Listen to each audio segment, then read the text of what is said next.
and the nation will listen. Ahead of the elections of the Nigerian Bar Association, scheduled to commence from midnight of the 29th of July to 30th of July, I got some legal practitioners to share with us some of the issues facing the bar and the legal profession and what kind of president the bar needs at this time.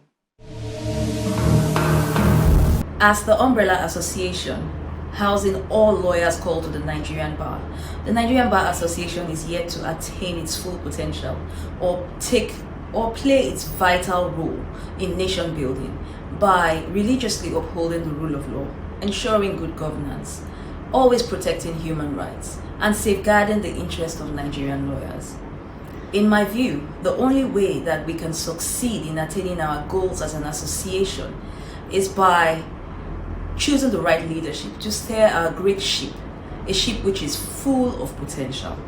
In a couple of days, it will be time for us to change the narrative.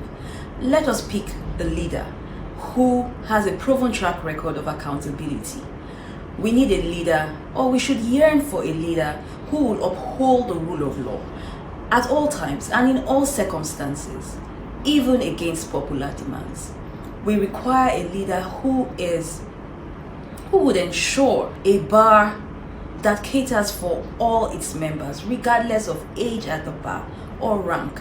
We need to set aside our stereotypes. We need to think and pick without sentiments.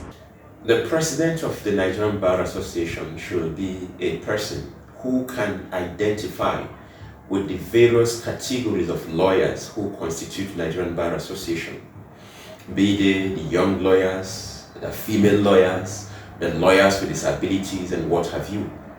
He or she must be a leader who can make lawyers of each of these categories to feel at home and have a sense of belonging to the Nigerian Bar Association.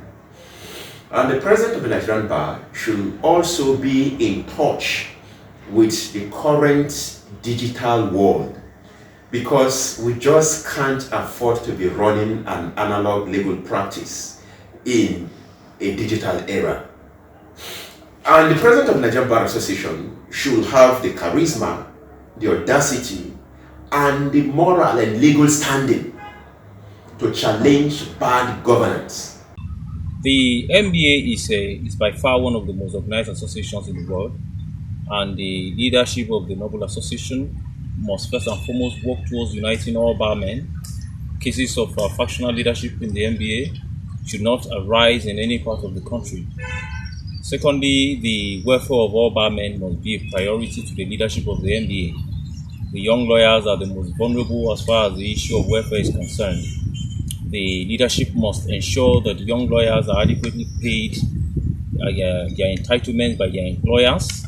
Young lawyers must necessarily be protected against employers who want to exploit them, particularly our female colleagues who are victims of sexual harassment. The leadership of the NBA must continue to ensure that young lawyers are protected in this area. I think anyone who wants to lead the association should have some of these things in mind, and they should be able to convince us that they have some of these plans for us so that we can all go out to vote for them as the NBA elections come closer. The next president is expected to be a strong partner, a strong ally, because training of future lawyers cannot be done successfully without the inputs of the Nigerian Bar Association.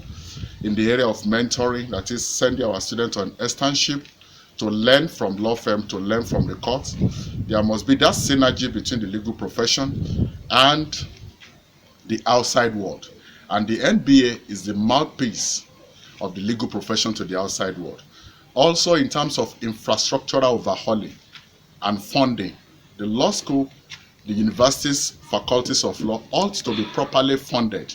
So it's expected that the next NBA president will partner very strongly with Alumni Association of the Nigerian Law School and the faculties of law across various universities to do what? To ensure that the alumni contribute very strongly, especially to technological advancement in this era.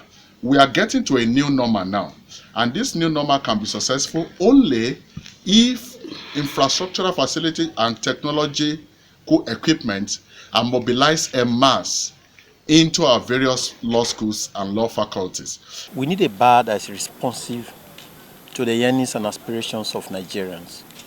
We need a bar that talks about integrity. And our president should be somebody who has no baggage, who is able to look into the eye of the authorities and speak truth to power.